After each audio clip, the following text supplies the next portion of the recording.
I'm Riley Smith with Sioux Online, and I'm here today with Cheryl Link, who is one of the event organizers of the opioid information session going on at Sioux College this evening. So can you tell me a little bit about yourself and what kind of led you to planning and organizing an event like this? So I am a child and youth worker by trade. I'm now in my third year of Bachelor's in Social Work, but what really brought me here is I've lost 8 people in 2 years to overdoses, and I just got kind of tired of burying all of my friends like they were all under 30. I was reached out to by organizers of the event to speak on behalf of people with lived experience.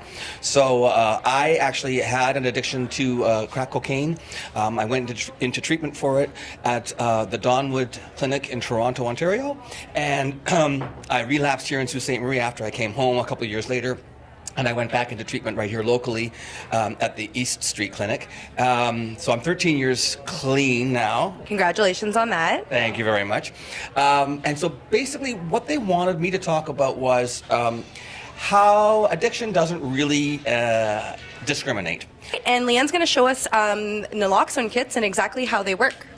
Okay, I'm not sure if everyone knows what a naloxone kit's used for, but it does help with opioid overdose. Opioids can be anything from codeine, morphine, oxycodone, heroin, methadone, and fentanyl.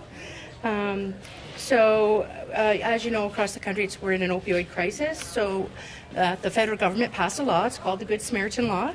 We want to encourage as many people to have kits in the community and to call emergency services. So they passed this law so that if you do call emergency services, if there's any contraband or around you, nobody's going to be charged with a crime. The fact that we don't have the facilities in this city.